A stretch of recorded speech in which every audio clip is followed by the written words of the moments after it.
I always thought my dad was my hero, the man who carried me on his shoulders when I was little, the one who protected me when I had bad dreams, the person who made me laugh when I was sad. But the day my mom left for her trip, I realized something. Heroes can have dark sides too. She was leaving for a week, just a short business trip. "Be good, okay?" she said, kissing my forehead. Her eyes lingered on me for a second, almost as if she sensed something was off. I nodded. "Of course, Mom. I didn't think anything bad would happen. I mean, it was just my dad and me. We'd have dinner, watch movies, maybe even eat junk food like we used to when she was away." But as soon as the door shut behind her, something shifted. My dad didn't smile, didn't joke, didn't say a word. He just sat at the table, scrolling through his phone, ignoring me like I wasn't even there. At first, I thought maybe he was just tired. Work had been stressing him out lately, so I stayed quiet, trying not to bother him. But when I set the table for dinner, I could feel his eyes on me. A strange, heavy gaze. It made my skin crawl. Finally, he spoke. "Why are you moving so slow?" I blinked. "What?" His grip tightened on his phone. "You're dragging your feet. Don't be lazy." Lazy? I was just setting the table like I always did. His tone was sharp, harsher than I had ever heard before. I swallowed hard and nodded, moving faster. We sat down to eat. The silence between us stretched, thick and uncomfortable. I could hear every small sound, the ticking of the clock, the scraping of his fork, my own heartbeat pounding in my ears.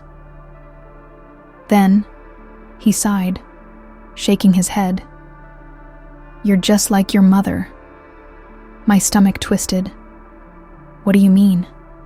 His jaw clenched. "Forget it." I wanted to ask more, but something told me not to. Something in his face, cold and unreadable, warned me to stay silent. I pushed my food around on my plate, suddenly losing my appetite. That was a mistake. His hand slammed against the table, making me jump. "Why aren't you eating?" My breath hitched. I'm not that hungry." His eyes darkened. "So I cooked for nothing?" "No. I just eat the food." My hands shook as I picked up my fork and took a bite.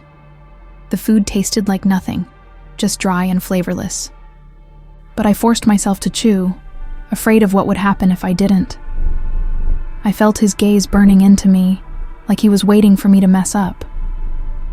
For the first time in my life, I was scared of my own father, and I had no idea what was coming next. That first night was just the beginning. By the next morning, the air in the house felt different, heavy, like the walls were closing in on me. I woke up to the sound of loud footsteps stomping down the hallway. My dad. My stomach knotted as I sat up in bed listening. Was he angry again? What had I done this time? A second later, my door burst open. "Why are you still in bed?" His voice was sharp, cutting through the silence like a knife. I blinked, disoriented. It's Saturday." His lips curled into a sneer. "So that means you get to be lazy?" I opened my mouth to respond, but no words came out. What was happening? My dad had never been like this before. "I want this house cleaned," he ordered. "The kitchen, the bathrooms, the floors, and when you're done, you'll make breakfast." A lump formed in my throat. "Mom never makes me." His hand slammed against the doorframe, making me flinch. "I don't care what your mom does. I'm in charge now." My fingers curled around the edge of my blanket. My dad had always been strict, but this was different. Still, I didn't argue. I couldn't. So I got up and started cleaning. Every time I passed by him, my stomach twisted with unease. His eyes followed me like a predator watching its prey. I scrubbed the floor until my hands ached, washed the dishes until my fingers wrinkled. But no matter what I did, it wasn't good enough. You missed a spot. Why are you so slow? Can't you do anything right? Each word cut deeper than the last. By the time I finished, my whole body was sore. I wanted to go back to my room, to hide under my blankets and pretend none of this was real. But before I could, he called me over. Come here. I hesitated. His tone was eerily calm, but something about it made my stomach churn. Slowly, I stepped closer. He reached into his pocket and pulled out my phone. My heart leaped. I had left it on the kitchen counter earlier. You don't need this, he said, turning it over in his hands. I stiffened. Dad, He locked eyes with me. Who were you planning to call? My breath caught in my throat. No one. He smirked, shaking his head. You don't need to bother your mother with your whining. Tears pricked my eyes. But she told me to call her. Enough. His voice was final. He slid my phone into his pocket and walked away like it was nothing. I stood there, frozen, trapped. For the first time in my life, I felt completely alone, and I was terrified of what would happen next. The days passed, each one worse than the last. I had always thought of my home as a safe place, a place filled with warmth, love, and laughter. But now it felt like a prison, and my dad was the warden. By the third day, I wasn't just scared. I was exhausted. I barely slept. The moment I closed my eyes, I felt like something terrible would happen. My body ached from cleaning, my stomach twisted in knots from barely eating. Even when I forced food down, it felt like it would come right back up. But what scared me most wasn't the hunger or the exhaustion. It was him. He was unpredictable. One minute he was quiet, staring at nothing. The next, he was slamming doors, barking orders, demanding things that didn't make sense. I couldn't figure out what set him off, and that was the worst part, never knowing when the storm would hit. That morning, I tiptoed downstairs, hoping to avoid him. But the moment I entered the kitchen, I knew I had made a mistake. He was already there, sitting at the table, his eyes dark and unreadable. You're up late, he said, his voice dangerously calm. I glanced at the clock. It was barely 7 a.m.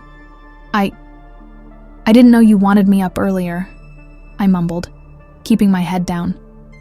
His chair scraped against the floor as he stood. You don't know a lot of things. My hands clenched at my sides. I wanted to disappear, to vanish into thin air. But I couldn't. He walked toward me, stopping just a few inches away. I could feel the weight of his gaze, pressing down on me like a heavy blanket.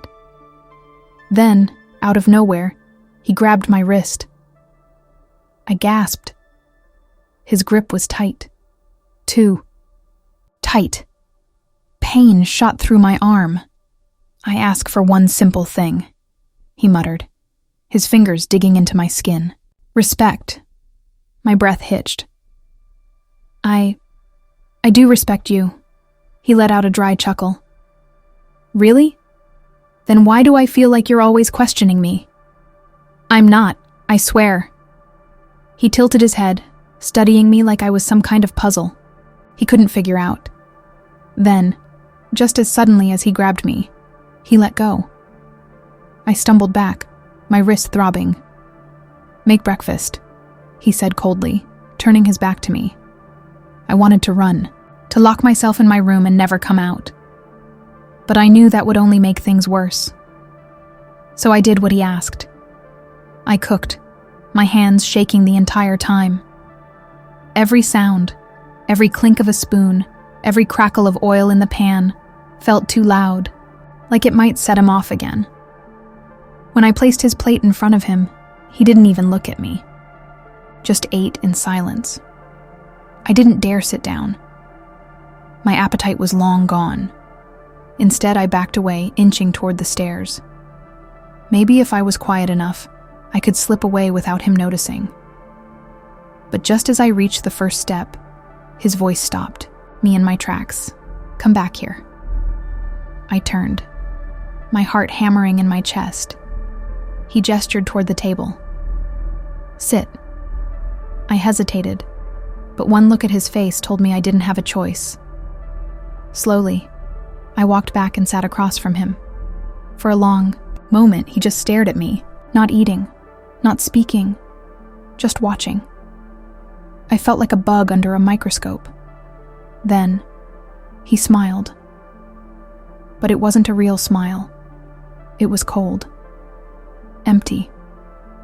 "I know what you're thinking," he said. "You think you can run to your mother when she comes back. Tell her some sob story about how I treated you." I swallowed hard.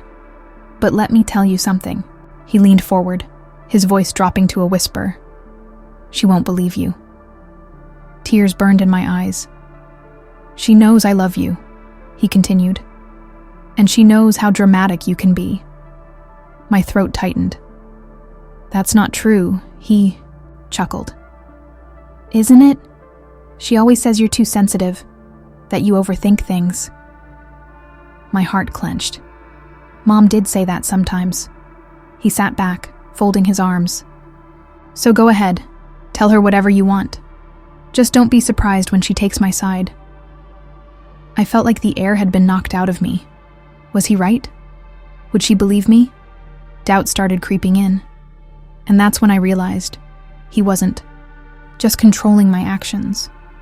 He was trying to control my mind, and I had never been more terrified in my life. The rest of the day passed in a blur of fear and silence. I stayed in my room as much as I could, barely breathing whenever I heard his footsteps outside my door. I felt like a prisoner in my own home, trapped under his gaze, waiting for the next outburst. I thought about calling Mom, begging her to come home early, but my phone was still gone. And even if I got it back, would she even believe me? Doubt twisted inside me. That was his game. He wasn't just scaring me. He was making me question myself, making me wonder if maybe I really was being dramatic. Maybe I was imagining things. Maybe I was overreacting. But then, that night, he proved just how wrong I was. It started with a storm. The sky turned dark, heavy clouds rolling in like something out of a nightmare.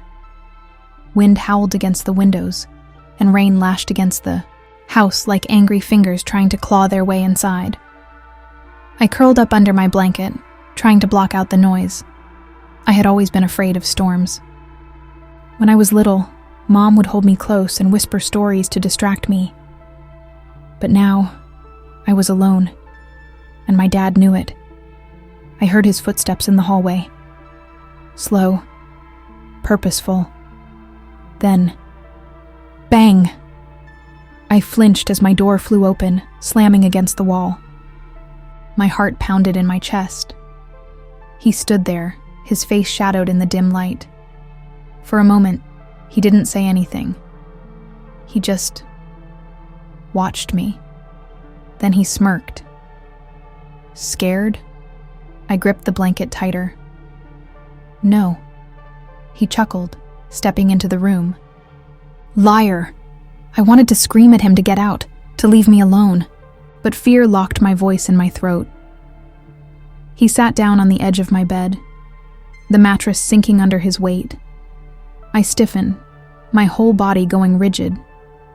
"You know," he said, his tone almost casual. "I used to be scared of storms too." I didn't respond. He leaned closer. Until I realized something. Fear, it's all in your head. My fingers dug into the blanket. If you let it control you, it wins. He tilted his head, his smirk widening. "And I don't like losing." The words sent chills down my spine. Then, just like that, he stood up. "Get some sleep," he said, heading toward the door. "You'll need it." "For what?" I didn't ask. I didn't want to know. The moment he was gone, I locked my door. But it didn't make me feel safe, because I knew now locks wouldn't stop him. Nothing would. And I still had 3 more days left alone with him. That night, sleep never came.